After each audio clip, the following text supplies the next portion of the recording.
Night Revolution is a hidden role and deduction game for 3 to 10 players. You're trying to figure out the informants and hoping your side makes it out alive. One player is the controller who kind of runs the game.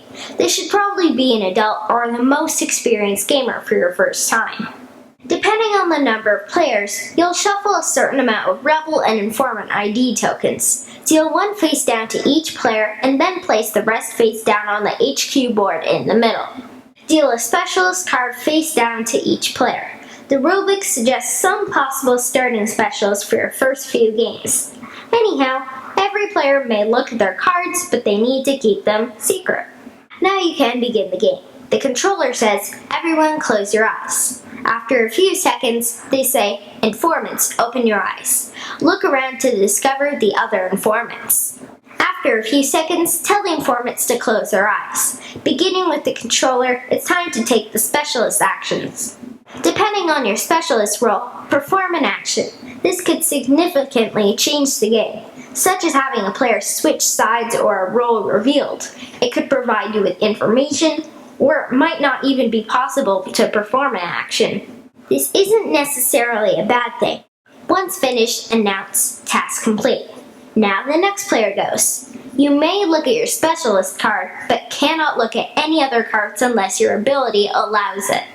Once everyone is gone, each player, again beginning with the controller, selects a specialist token from the middle. You are not allowed to look at your cards again. Here's the twist. While the token you chose is supposed to match the action you performed during the night phase, you don't have to be honest. Once everyone is gone, you can discuss your starting role, your action, and anything else you feel like sharing. Yet again, you don't have to tell the truth. You might only give a bit of information, just enough to confirm your role or throw people off your trail. After a few minutes, the controller says that it's time to accuse informants. 3, 2, 1, vote. Every player points at someone they feel is an informant. As you can imagine, informants don't want to accuse each other. If a player has more than one vote against them, they are terminated.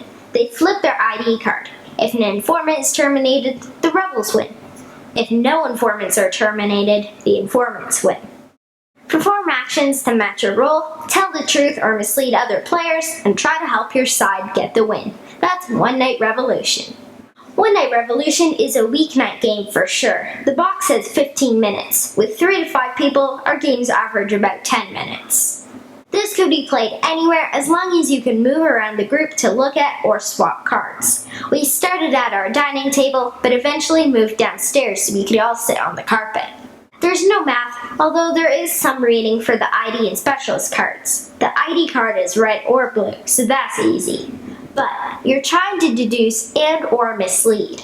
That's not necessarily an easy thing for younger kids to understand. I'd save this for at least 8-year-old gamers, but expect 9 and 10-year-olds to better understand the rules and mechanisms. In our 5th play of One Night Revolution, Dad was a thief and switched his role with me. Grandma went after him and she happened to switch them back.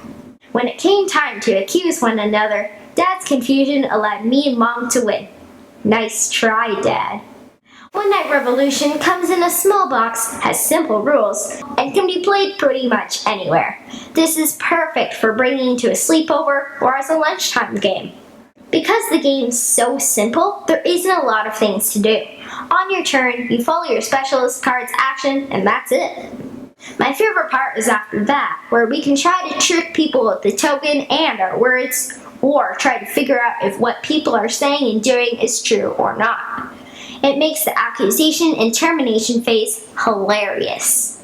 Some roles benefit from noise. You might be listening to see if someone moves and or touches cards. My dad usually makes a lot of noise to distract from whatever he's actually doing.